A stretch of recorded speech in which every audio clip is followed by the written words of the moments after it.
Coming up on this episode of Crime Family. This is part 3 of our Caylee Anthony murder case coverage. Very interesting trial for sure that went on for many weeks, and many people were glued to the TV for the trial.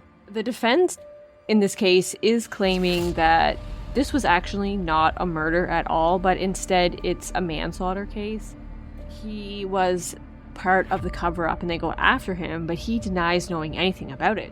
Yeah, so it's like kind of like the epitome of like the courtroom drama of like one expert witness and then one that debunks that, and then that just doesn't seem plausible to me. It just kind of sounds like a dream. Did something accidentally happen to Caylee while Casey was on the computer, or did Casey murder her child?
Hello, everyone. Welcome to Crime Family. I'm your co-host, AJ, and I'm here with Stephanie and Katie, my two sisters. And this is part 3 of our Caylee Anthony murder case coverage and the trial of Caylee Anthony. So if you haven't listened to the first 2 parts, go back and do that, because we've kind of went through a lot of information that kind of led us to where we are at in the trial now. And this episode, we're going to cover the bulk of the trial and the prosecution and the defense and their different approaches and theories, and we're going to kind of take a deep dive into the trial. So yeah, definitely go take a listen to our previous 2 parts, because they're going to be important. The stuff that we covered in the first 2 episodes will be important for this episode as well. But without further ado, we are going to just get right into it. So in April of 2009, it was announced that the prosecution was going to be seeking the death penalty in this case. And this was a huge development because, of course, the death penalty is the biggest thing that you can go for in a criminal trial. And the prosecution decided that they felt confident they had enough evidence to be able to seek the death penalty in this case. So before they went to trial, they had to find people for a jury that hadn't already made up their minds whether Casey was guilty or innocent. So they brought in Richard Gabriel, who was one of the best trial consultants in the country.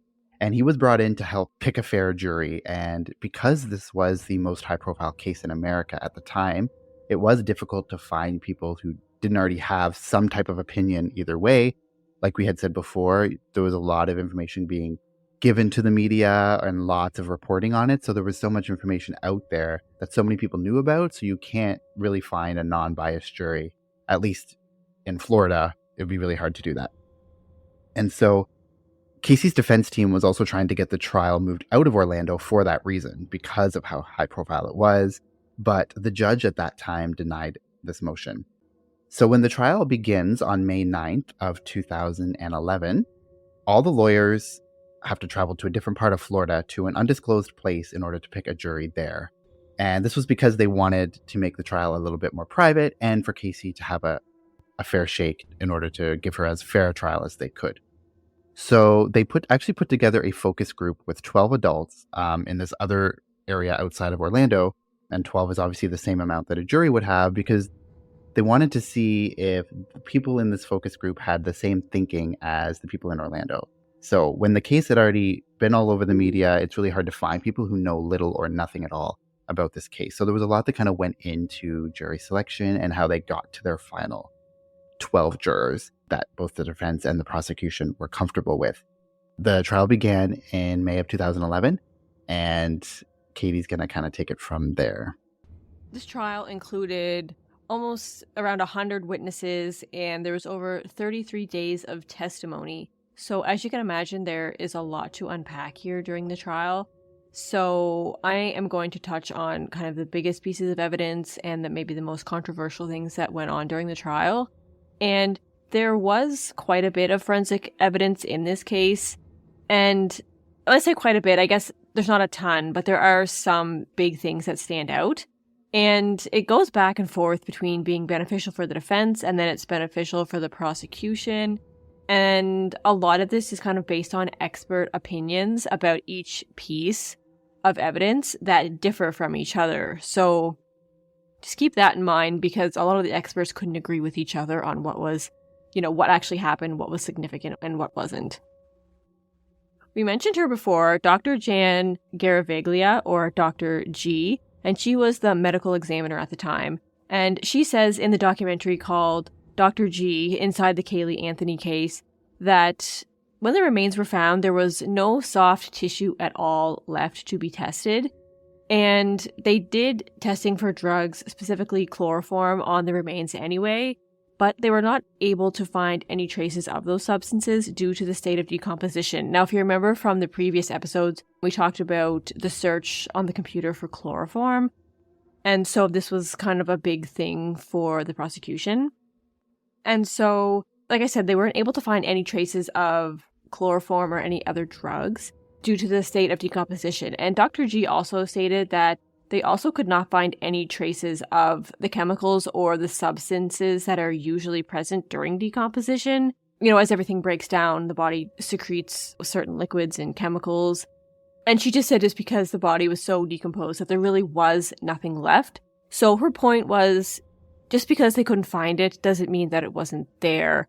So I think she's just trying to leave that open to say there could have been chloroform used, but we just couldn't find it. And we also couldn't find any chemicals at all. So yeah, she says that not finding chloroform or any other drug doesn't mean it wasn't used. It was just too late for them to be found in the remains. The prosecution also emphasizes the fact that Caylee was missing for 31 days before it was reported. And with all the evidence that we talked about, the smell of decomposition in Casey's trunk, the chloroform, the duct tape around Caylee's skull when she was found, and the abundance of lies that Casey told throughout the case, the prosecution's theory is pretty straightforward. They claim that Casey used chloroform to render Caylee unconscious, and then they put the duct tape around her nose and mouth. And Caylee suffocated and was placed in the back of Casey's car, and then she was eventually dumped in that swampy area where she was found. So that is the prosecution's theory on what happened. Now, like I mentioned, the foundation of the prosecution's case was that Casey used chloroform to knock out and maybe sedate Caylee. And as you may know, or maybe you don't know, chloroform is not easy to buy. Like, you can just go to a store and buy chloroform. You can purchase it as an industrial solvent, but it's one of those things where there would be, for sure, be a paper trail surrounding that. It's like a controlled thing, so they can see who bought what and where and how much and where it went and things like that. And so as far as we can tell, there was no evidence of anyone purchasing chloroform. The prosecution presented that Casey had made her own chloroform herself because I guess there was evidence that someone had searched how to make chloroform. And then they're saying that's what she used to sedate Caylee. In the documentary called The Case of Caylee Anthony, they go into the fact that, I don't think they presented this in the trial, but this is just kind of like an aside here. They go into the fact that making chloroform at home for the average person would be very difficult. And I guess it would be hard to convince anyone that Casey would be able to do that. And like, you would need equipment, you need a distiller, and all these different chemicals and everything. And so their point was like, why would you go that route when there's so many other ways to kill someone or render someone unconscious? Like, you don't need chloroform for that. And so I think this is one place where the prosecution may have lost the jury when trying to convince them that Casey made her own chloroform. And further in that documentary, Dr. Henry Lee, he's come up before in other cases, he talks about the trunk of Casey's car. And he says that there was a spare tire that was missing in the back, and where that spare tire would have been, he noticed there was lots of glue when he lifted up the carpet lining of the trunk, which is normal because I guess the lining's glued down. But he says that could have been the source of the traces of chloroform that were found when they tested her trunk. I guess some manufacturers of glue have similar chemicals to chloroform. So he said that's a possibility from where that chloroform came from. Because they do, I think the investigators did do like an air test or something in the trunk, which then did come back positive for chloroform or like small traces of chloroform or something. If I'm remembering that. Yeah, they found really small traces. That's why the prosecution like hung on to this chloroform theory for dear life. So then, like, if it is the lining of in that type of car, if you did that same test on any car with that make and model, would it still come back positive for chloroform, I guess? Yeah, I mean, that's a good question, a good point. No one has brought that up from anything that I've seen, but I would presume so if, like, that's how they make the cars. Yeah, that'd be, like, a good test for someone to do. Did they ever search her house to see if they could find chloroform? Because I don't remember that being brought up in any things I watched. Yeah, I mean, there was no evidence that there was chloroform in her house, that they had purchased chloroform, made chloroform. Like, they could not find chloroform anywhere. So I think that was kind of the thing that people were saying the prosecution was kind of grasping at this chloroform theory, because the only mention of chloroform was that trace amount in the trunk. Yeah. And, like, yeah, it makes sense. Like, so they knew that there's chloroform in the trunk, so they had to make it go fit into their story somehow. So, but it wasn't any in the house. There wasn't any other traces of it anywhere except in that trunk. And there wasn't any on the body, which I guess doesn't mean anything because there's nothing on the body, right? Yeah, exactly. They couldn't find traces of anything on the body. Yeah. So, I mean, they had a hard time identifying her. Like, that's how decomposed she was. And they didn't find any traces of it on the duct tape either, because they found nothing on the duct tape, right? No, there's no traces of anything on the duct tape either. So, yeah, it was like very small trace amounts of chloroform in the trunk. Yeah, they can't really connect that confidently to anything, really. To me, the chloroform is a weird thing because it's like, why would there be duct tape on the skull if you used chloroform and she died? Why would you need to put duct tape over someone's mouth if you're using chloroform? Like, to me, that's, you know what I mean? Like, it's just weird. If they had like the duct tape and then like a cloth with chloroform on it and then duct taped around her, like around her head. Yeah, but there's no evidence that there's a cloth duct tape to her skull when they found it. There was no fibers or anything on the duct tape. No, there wasn't. So there's no evidence of that at all. Let me just say there's no evidence of chloroform anywhere, ever, except that tiny trace in the trunk. That could have been the glue. Or even could have been cleaning products somebody brought up. So... Well, and the search on the computer, though. Yeah, that's a good point, too. Yeah, so I think that is why they clung so hard to this chloroform theory, because of that search on the computer. And then they're like, oh my god, it's actually in the trunk, so they probably used it. So that's where that came from, for sure. But in one of the things I read, there was a computer at the Anthony's house that everybody used. Everybody knew the password to it. So it could have been anybody that searched that, not necessarily just Casey. Yeah, but why are you searching that? I don't think it's a matter of like who did it, but why is you searching that? No, I know. I'm just saying, like, it could have been Casey, but I'm just saying, like, everybody else had access to that computer, so it could have been... I touch on this a little bit, too, where it's, like, all the searches they have no proof of who actually searched them, because even if Casey was logged in on the computer under her username, like, she could have just left that open. Somebody else could have used it while she was logged in. So they didn't really have any proof to say who logged in or who searched what. Yeah, so that's another thing that they can't figure out either. So the defense in this case is claiming that this was actually not a murder at all, but instead it's a manslaughter case. They claim that Casey did try to cover up what happened, but that she was not responsible for the death of Caylee. And the defense claims that Caylee actually drowned in the family's swimming pool when Casey wasn't watching her, and they say that it was Casey's father, George, who actually found Caylee. And to cover up the death, they dump her body in the swamp and claim that they don't know where she is. Now, in the courtroom, the defense has a mock-up of the Anthony house, and the defense presents this scene of George holding Caylee in his arms after he finds her in the pool, and the defense is acting like he's George, and he's yelling at Casey, saying, "Look what you've done. Your mother will never forgive you, and you will go to jail for child neglect for the rest of your freaking life." And then they say that George helped Casey cover it up. And so, to me, it just kind of seems like this defense comes out of nowhere, because we'll even talk a little bit later, like, Casey even says herself she doesn't know what happened. So, she's saying that didn't really happen. George denies this, too. And so it's just like the defense just made this up so they had some sort of defense, some accidental death. And yeah, so I find this such a strange part of the case because the defense is saying that George was involved. And when George was questioned at the trial, they say that he was present when Caylee died. The defense tried to paint him as a liar, and they even bring in a woman named Crystal Holloway, who also goes by the name River Cruz. And she also testifies that she had an affair with George. And George testifies that she was just another one of the volunteers searching for Caylee, and he denies ever having a romantic relationship with her. And Crystal even testifies that George told her that Caylee's death was an accident and everything just snowballed out of control. And of course, George denies this as well. So it's like the defense can't get their theory straight. They're attacking George. Like, it seems weird that they're bringing him into this when he is denying that he was a part of it.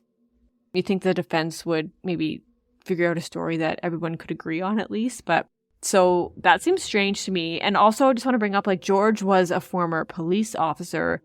And so if he was a part of this cover-up, first of all, they didn't do a very good job of disposing of her body because she was, like, so close to the house.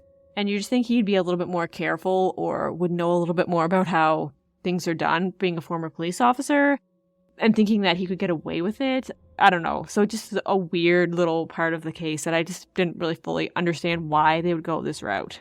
Yeah, and I think in real time, when I was watching or following this case back in 2011, it does come out really out of nowhere because there's no indication of any of this theory of an accidental drowning or any of this stuff of George being involved. So when defense is presenting this as their theory for the first time, it's really such a turn because you don't really know. Obviously now in hindsight, when you have everything that, like I mentioned in the previous episodes, that Casey is saying, allegations against her father and all that stuff, there was a lot of question on George. So like now it kind of makes sense. But at the time it was like, where is all this coming from? This is brand new information that no one's ever heard before. So it really did seem like it was just grasping at any type of thing to save Casey. And I guess, like I mentioned a little bit before too, in the previous episodes, they have to paint George as this villain in the story because if you make the jury question George, then it throws kind of everything off because George testifies, and if you're already questioning him, like that's going to really put a wrench in the prosecution's case. So I guess that was really their goal here, is just to like make George lose his credibility, make you not believe him, but it really does come out of nowhere. Well, it kind of fits their narrative. You would think this whole George thing was just something that they brought up, but when I was watching her own documentary that she put out, well, not herself, but anyways, when she's talking about this drowning, it's like she was asleep the whole time and Caylee was like beside her, and she was like, Caylee would never like just get up and go randomly, like wander throughout the house. Which, I mean, like, she's what, 2? I mean, kids wander sometimes, but I don't believe the whole drowning situation. I don't think that even ever happened. No, me neither. And I mean, that is the story she's sticking to as well. Like, yeah, in that documentary that I mentioned before, like Where the Truth Lies, yeah, she's sticking to that drowning story. But it's not really believable. Oh, she does stick to that? Because the things that I looked up, she says herself that she still doesn't know what happened. So, I mean, she's a liar, so she changes her story from one thing to the next. Yeah, she's a liar. So, yeah, because this documentary came out in 2021, I think, like late 2021. And as of then, she was saying that she drowned. And she recounts the story, like Steph was saying. She fell asleep. She wakes up. Caylee's no longer next to her. And then she is searching the house and then finds George carrying Caylee after having drowned. Maybe her memory came back, because the last I heard that she said was, yeah, she fell asleep and then she woke up and this Caylee wasn't there and she just never saw her again and didn't know what happened. So, yeah. Like, I don't believe George was just standing there with Caylee in her arms. Like, that doesn't even, like, that just doesn't seem plausible to me. It just kind of sounds like a dream. Well, I mean, it's plausible, like, if he did find her in the swimming pool and, like, carried her out, but did you see the pictures of what the pool looked like? They should have climbed the ladder and, like, get down, like, in the pool. Like, she couldn't just, like, fall in the pool. No, maybe she could have wanted to go swimming, like, kids like swimming, but so she could have just tried to get in there herself. I don't know. I guess. But I don't think that's true at all. I don't think that happened. So, and even if it did, like, why let's just chuck her in the swamp instead of trying to do anything about it, right? So that comes up a little bit later too. It doesn't make any sense. maybe the defense presented this just to kind of get the heat off Casey a little bit and be like, Yeah. look at this other person who may have done something or is guilty, not Casey. Because, I mean, the defense is really there just to defend Casey, not anybody else.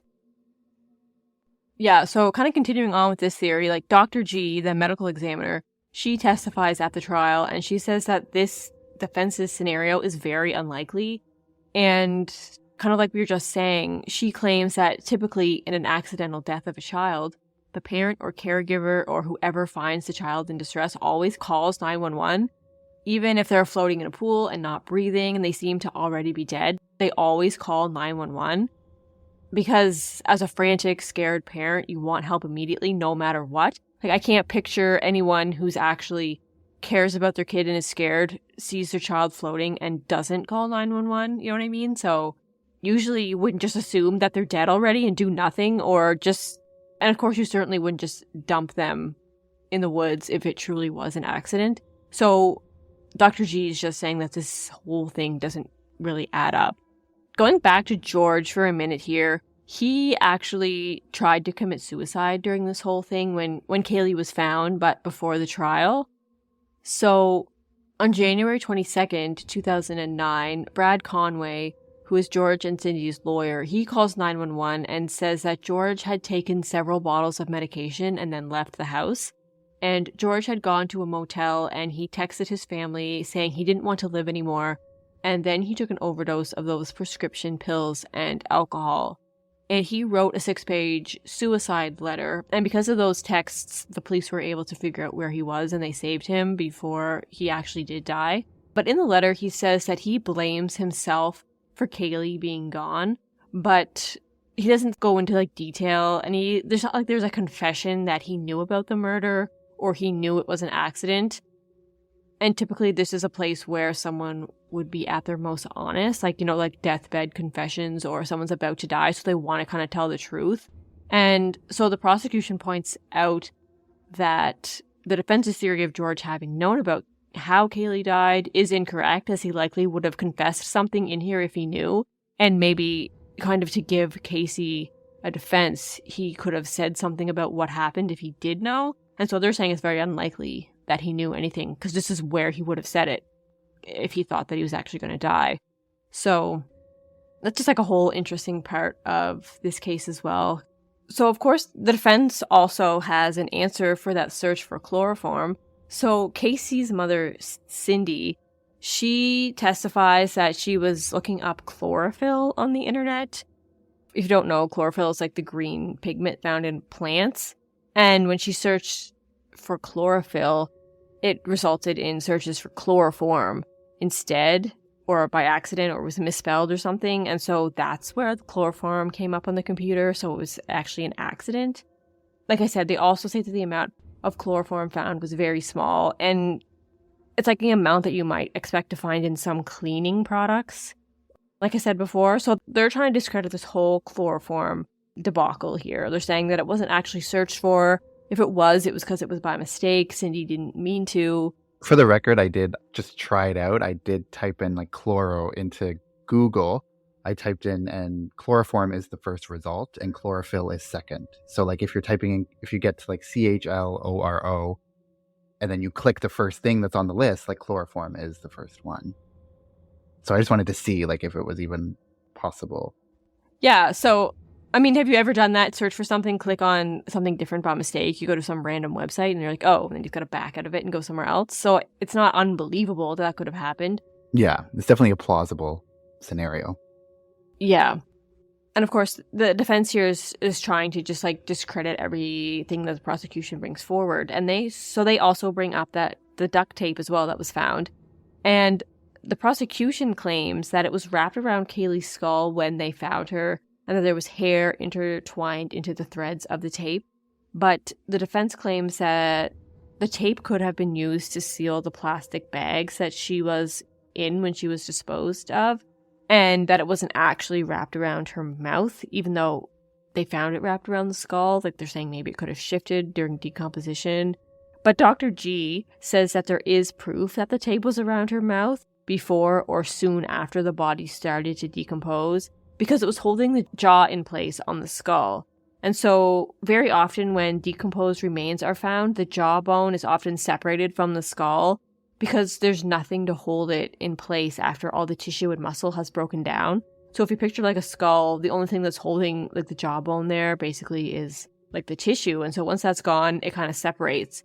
And she says the fact that the jaw was being held in place by the tape proved that it was intentionally put there and it was put around her mouth. So I think that's a good point.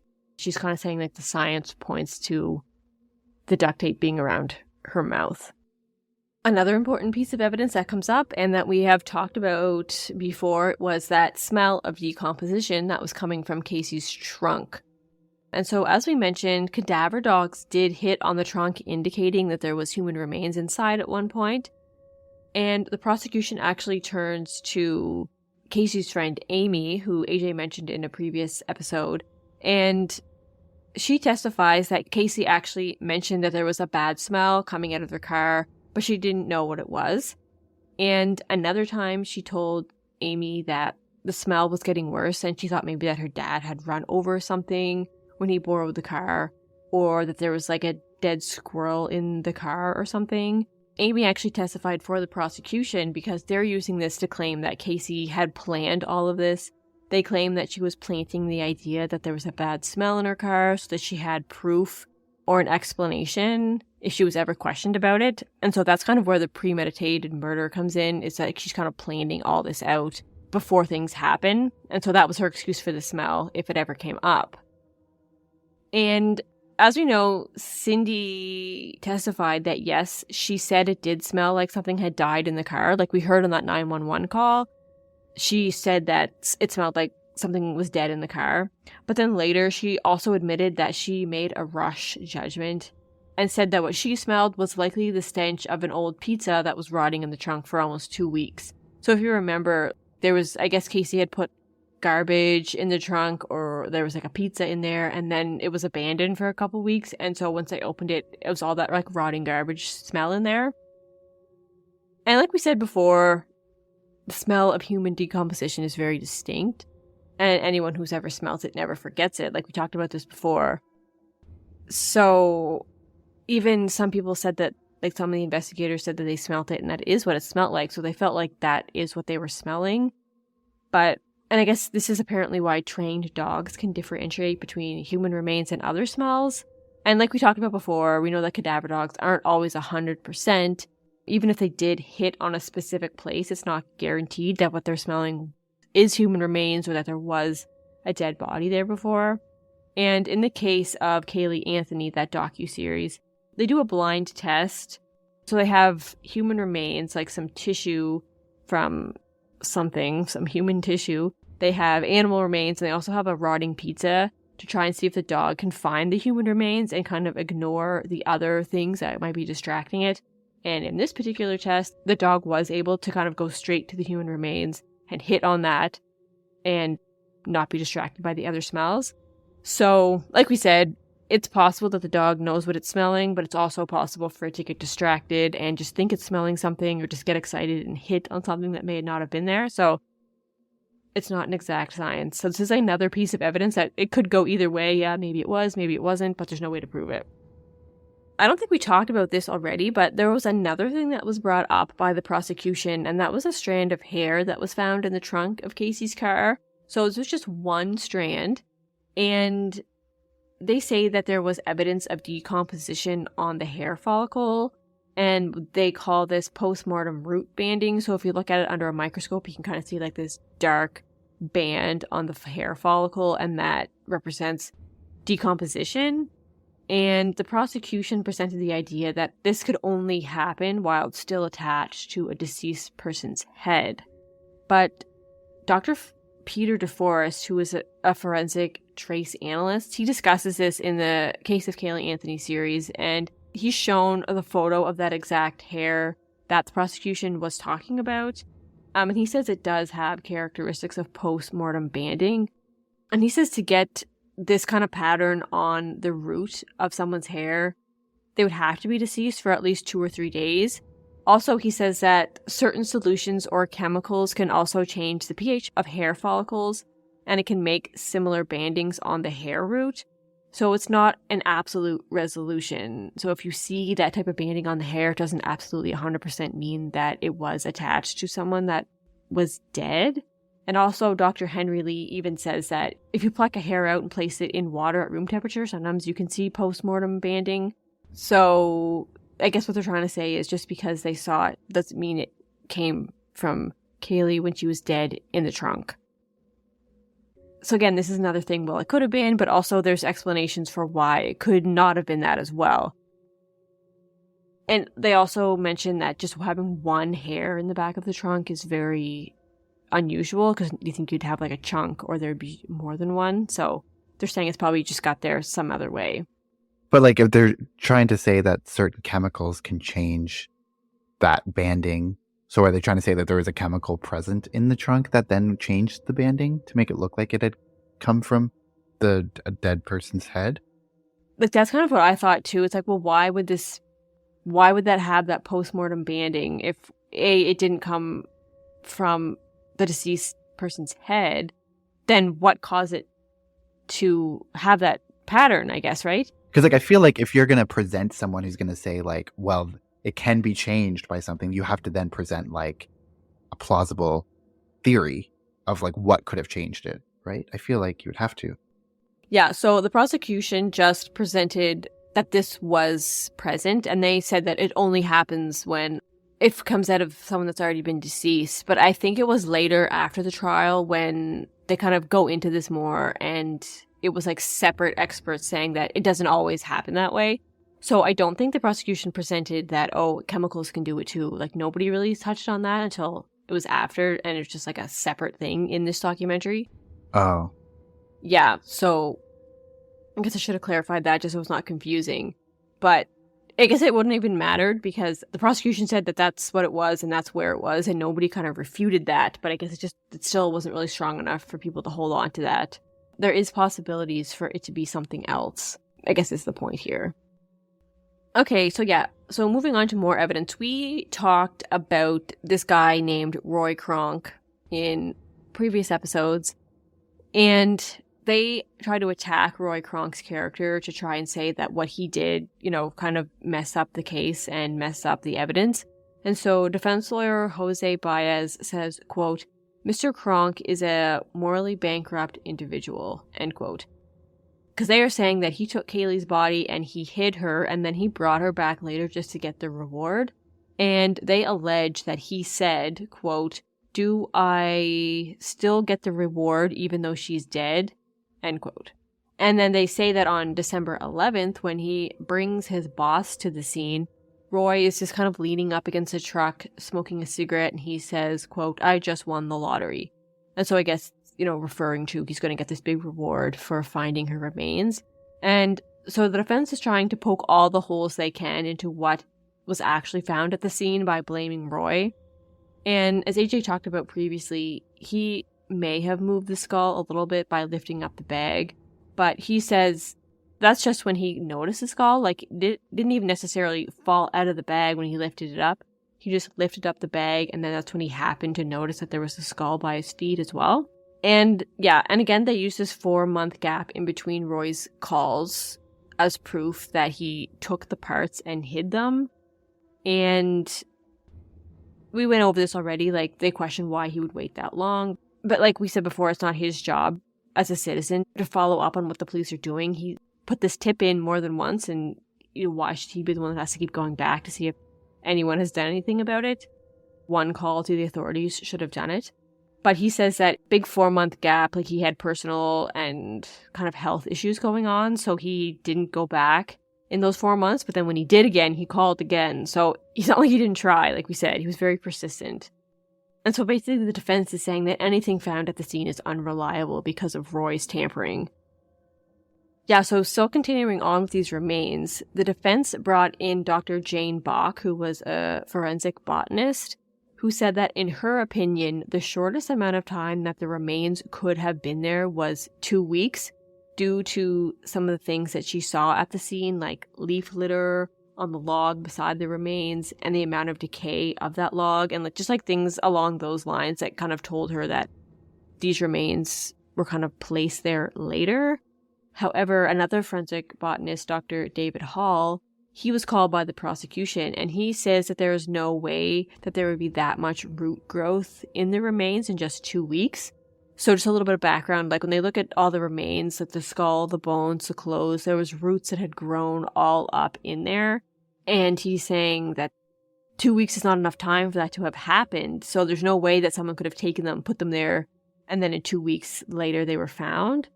And so Dr. Hall was actually at the original scene when the remains were found. He was called by the sheriff's office when the remains were discovered.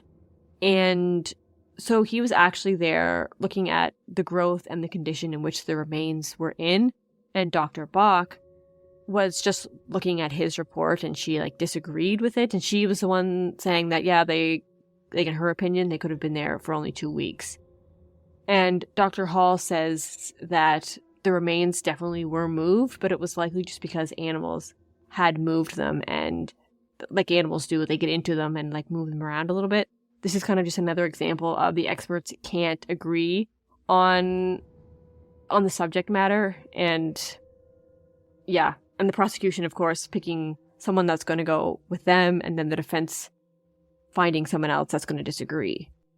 And yeah, so like I said, the prosecution claims that the remains were never moved or just only moved by wildlife, and that the plant growth in and around the bones would have taken months to do. There was roots growing in and around the blanket that was found on the scene, roots growing through the hair, into the plastic bag. And Dr. Hall actually said decomposition would actually slow down the growth of roots because all the body fluids that would seep into the ground actually delay growth. So it would take even longer for those roots to get into everything. He estimates that the body would have had to have been there about 4 months or so to have that kind of root growth. And so it's very unlikely that Roy or anyone would have moved the remains and then just put them there at a later date. If they were there for 4 months, that's August to December is 4 months. But if Caylee really died in June, where was she from June to August? Yeah. Well, I guess he was saying the shortest amount of time would be 4 months, but it could have been longer than that. So at least 4 months is what he's saying. But yeah, it definitely could be longer as well. But definitely not 2 weeks, I guess is his point. I love how the back and not that I love this case. The back and forth between the prosecutor and the defense. So much disagreement. It kind of what I look forward to when I'm looking for trials is how much can they disprove each other. I know, that's what makes it so interesting. It's they have this evidence and then an expert that says this is what it is, but then somebody else has another expert and says, no, this is how it happened. So it's just really, I guess, who is more convincing. Yeah. And if you have two experts, they can each have they could both be experts in the same field, but they could have two different expert opinions. So it's really hard as a jury member, when you're taking all that in, it's well, whose expert opinion do I believe the most if they're both experts? Exactly. But I think in this case, I would tend to believe the person that was actually on site and saw everything, not just a third party that's coming in and just reading the report. But that's just me. Yeah, I agree too. Yeah, and so the defense continually harped on the fact that the medical examiner could not come to a conclusion about how Caylee died, and there was no obvious cause of death that could be scientifically substantiated. And so Dr. G does agree that there was not enough left of the body in this case to find a cause of death, and that there was no physical injuries to the bones to suggest blunt force trauma or a gunshot, for example, things like that are really obvious in an autopsy. So if someone's shot or stabbed, usually the bones can tell you that because there's a mark on the bones or there's a little hole through the bones that makes it really obvious. But in this case, there was nothing like that. So they know that she wasn't beaten or stabbed or shot. And so there really is no way to tell how she died because it was just bones. And she says that there's enough evidence to say that it is a homicide because of all the circumstances surrounding the death. And it doesn't fit anything other than a homicide. But then, of course, the defense says, well, they can't even tell you how she died, so how are you going to say it was a murder? And we talked about some of the circumstantial evidence that was surrounding this case as well. We talked about that in the previous episode. And yeah, the state kind of collected boxes and boxes of evidence from the Anthony home a day after that Caylee's remains were found. Like AJ talked about before, there was that cloth laundry bag that she was found in. I think AJ said that it was a pack of 2 that it was usually sold in. My research said that it was actually a pack of 3 and that they found 2 at the house and 1 was missing. But that doesn't really matter. It was just like a pack, I guess. And the one that they had found Caylee in was like the same material. It was the same brand. And it was like a matching bag that would have been in this set that was at the Anthony house. So like AJ said, how common was that laundry bag? But anyway, that's just, it matched the ones at their house. And they also found that the same style and brand of duct tape at the Anthony house that was wrapped around Caylee's remains. So that's another circumstantial piece. But again, it's not like there's a billion types of duct tape. So finding the same brand would be like a miracle, right? There's only so many brands of duct tape. And so it's just not strong enough to be like, oh, that's exactly what happened. Just little pieces here and there. Yeah, that's kind of like the major pieces of evidence that were brought forward by both sides and kind of the battle that they had back and forth to try and disprove each other. Yeah, so it's like kind of like the epitome of like the courtroom drama of like one expert witness and then one that debunks that, and then it's like going back and forth. So it really is kind of, and there is so little concrete evidence, so little that we actually know for certain. Like we know, of course, that Caylee had died, but there's so many questions about how and when and all of that stuff. But one thing that the prosecution and the defense, do agree on during the trial is really the date of Caylee's death. So both the prosecution and the defense do testify, or they do present, that June 16th is the day that Caylee died. They just have 2 very different versions of how it happened on that day. So obviously the defense is saying that on that day, that's when Caylee accidentally drowned in the family swimming pool. And then the prosecution saying that that's the day that Caylee was sedated with chloroform, killed, and then she was disposed of shortly after that. So I do have kind of a chronological breakdown of, computer activity and cell phone activity from Casey of June 16th. So this is a really great source. It's the State versus Caylee Anthony analysis of evidence from the case. And so there's screenshots of her cell phone records from that day, and also a screenshot of the home computer usage.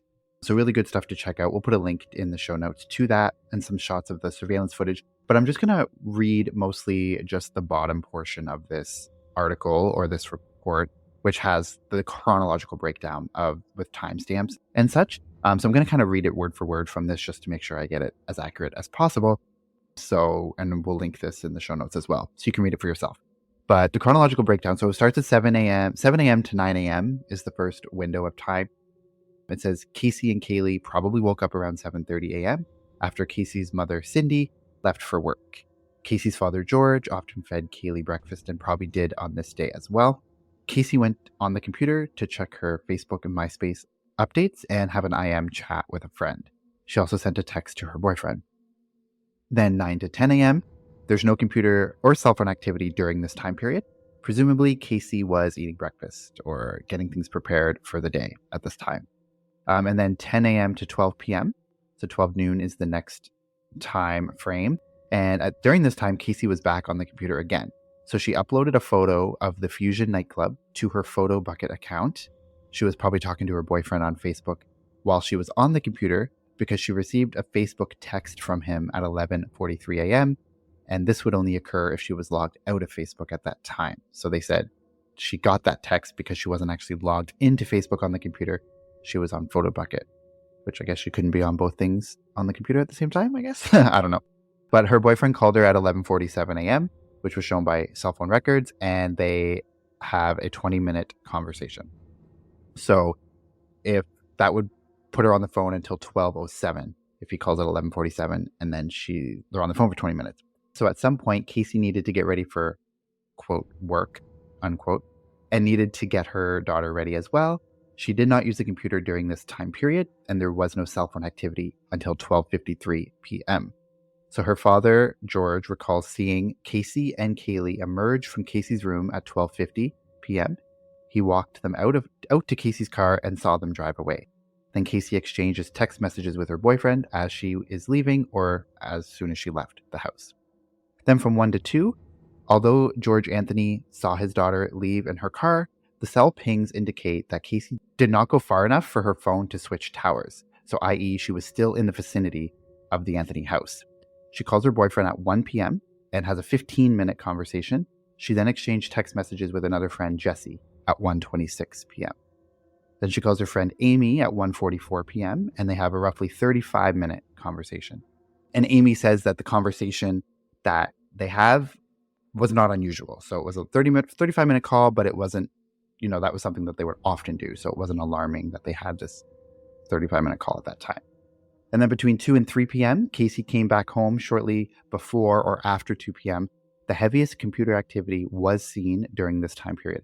So it's reasonable to assume that she was checking her Facebook and MySpace accounts again between 2 and 3.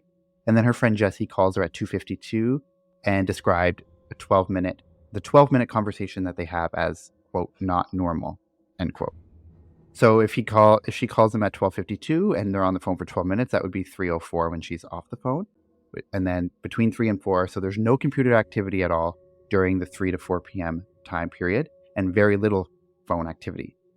Casey's father calls her at 3:04, but she was still on the phone with Jesse. She ends that call at that time and ignores her father's call at the same time. So that's when she gets off the phone at 3:04. Then she received a few Facebook messages from different people, but only responds to one that's sent by her boyfriend at 3:35 p.m. She tried to call him, but he did not answer. And then between 4 and 5, from 4:10 p.m. to 4:14, Casey tried to get a hold of her mother by calling her cell and work phone. 4 minutes later, she exchanged text messages with her boyfriend. Her cell phone was pinging from a different tower, therefore she was no longer in the vicinity of her home. She probably was leaving or left the house when she started to call her mother. Then she tried to call a couple people. Considering that there was no more calls or texts between Casey and her boyfriend, she probably was at his apartment around 4:25 p.m. when she stopped calling people. This was validated by the fact that her phone was pinging the cell tower in the vicinity of his apartment from that time on. Then between 5 and 8 p.m., Casey's probably at her boyfriend's apartment as indicated by the cell phone pings at that time. She tried calling a few people, but no one answers. And then between 8 p.m. and 12 a.m., so between 12 p.m. and midnight, Casey and her boyfriend go to Blockbuster around 8 p.m., which I mentioned in a previous episode that the surveillance footage sees her at Blockbuster that evening. They rent 2 movies. They come back home and watch the movies with her boyfriend's roommates. So the conclusion that they write in this webpage is that whatever happened that day to Caylee probably happened between 2 p.m. and 4 p.m. So 2 to 3 is when there's the heavy computer activity. So did something accidentally happen to Caylee while Casey was on the computer between 2 and 3 p.m.? Or did Casey murder her child between 3 and 4 p.m.? And also, what was the nature of all those calls she was trying to place to her mother between 3 and 4? She tried calling her work phone and her cell phone multiple times, but she never reached her, so we don't know why she was calling. So which one is more reasonable? That's the question they pose. Like, do you think she was on the computer between 2 and 3 and something happened to Caylee while she was distracted? Or did she do something between 3 and 4 to Caylee? So I just wanted to kind of present that because that is what we know of her movements of that day. But also, if she's on the computer between 2 and 3 and something happened, that's also different from her own story when she says that she was sleeping and woke up to find Caylee not there. So even the story she's telling now isn't even in line with what we know of, like the computer activity and stuff from that day. So what are your guys' thoughts about that? I just feel there's so much texting of people. Her boyfriend, her friend, then like trying to call her mom, and then her boyfriend again, then like her other friend. And I feel like there's so many other people that maybe she's trying to like confirm like an alibi or confirm whatever. Because there's like, I feel like that's just a lot of phone calls. And didn't she say she was on her way to work? Like quotes work, but yet. Yeah, but she didn't have a job at that time. No, but her parents didn't know that. But all these phone calls were coming in. Like she was doing all these like I don't understand why she was calling people so many times. It almost seems like something happened to Caylee, right? Like she had an accident or Casey found her and was like frantic and was trying to call people for help. Not the police, but her mom. So it kind of makes you sort of maybe lean in that direction because that makes sense if a normal person would do that maybe. But I don't know. Yeah, and I guess like the presumption is like, so George says he last saw Caylee and Casey as they left the house at around 1 or just before 1. And then I guess he goes off, leaves the house and goes to work, and then she comes back to the house after that time. And maybe I guess but then according to her story, like he's back there up between 3 and 4 when all that stuff happens. So very just weird. Wouldn't he question where Caylee was? If he was home with her and Caylee wasn't there? Well, no, Caylee was there. Well, in the morning, yeah, they were there in the morning. They left together. She said that she was going to drop Caylee off at the nanny, and then she was going to go to work. But then she comes back to the house because she's still using the family computer between 2 and 3, I guess, according to this report. So, yeah, I don't know. He must have left the house again. I don't know. But it's just... And she wasn't working, so... And the mother never called her back? No, I don't think she ever did reach her mother, so she tried multiple times. And did they ever question the mother, like why she was calling her? Well, yeah, I think that when Cindy's like brought on the stand and just says like she got calls, like her mom was at work, right? So she's not going to answer her phone necessarily. Her mother was a nurse, so Yeah, I would have, like, if one of my kids called me at work, like randomly, like I would probably answer the phone. But you can't always, like, you don't always have your phone on you when you're working for a lot of jobs. yeah, like she was a nurse, and like I'm sure there's probably lots of action happening. Like I don't know if she's an ER nurse, but apparently she tried calling the work phone and her cell phone multiple times, but never got through. Never left a message or anything. Yeah, it kind of also maybe something happened and then Casey was frantic and maybe needed her mom because it was her mom, but also because her mom was a nurse. So maybe she was like, help, what should I do about this situation? Couldn't get a hold of her. Things went south really fast. And then that's when she decided to cover it up. Like, that's plausible, but I mean, of course, we'll never know. Yeah. According, even the screenshot from the computer activity shows like between 2 and 3 is the most computer activity. But again, we don't know for sure that that's Casey. It could be George doing that computer stuff. We don't know. But I mean, I guess the heaviest computer activity was seen between 2 and 3. It's reasonable to assume she was checking her Facebook and MySpace accounts again. But again, there's no like concrete record. Someone at the house was using the computer at that time. But I don't know. It's just, again, so many unknowns. And there's so many like different people involved that she's texting, and so many people she said she was doing this there, and it's just very confusing. So I guess we just don't know. But the one thing that they agree on is that June 16th is the day that Caylee did die, whether it was accidental drowning or murder. We just don't know any other details really beyond that. And the rest is just sort of speculative or based on circumstantial or some incriminating evidence. So it's just very hard to tell in this case, and that's just the nature of this particular case, is nothing is so concrete, I guess. So yeah, very interesting trial for sure that went on for many weeks, and many people were glued to the TV for the trial. I know I was one of those people kind of following it as it was going on. So yeah, that kind of wraps up, I guess, good place to end this part of the episode. And yeah, we want to know your theories as well too, like based on that, the timeline that I broke down, what do you think happened that day, that afternoon? Which theory are you most believable? Or like, what are your thoughts on all the stuff that Katie brought up? Because she brought up a lot of good stuff, like forensic evidence and all the different experts. So let us know what you think of that. And if we've left anything out or anything like that, you want to let us know, you can too. So we're on all the social medias at Crime Family Podcast on Facebook and Instagram, on Twitter, Crime Family Pod 1. And join us on the Patreon. You can support the show and get some extra content. You can also buy some merch from our merch store. We'll have the links to those things below in the show notes. And always interact with us as many ways as possible. We'd love to hear your opinions. Follow us on social media. Go to our website, all that stuff that we always say at every episode. But yeah, we'll be back next week with part 4 of the Caylee Anthony murder case, or the death of Caylee Anthony and the Casey Anthony murder trial. So until then, take care. Bye. Bye. Bye.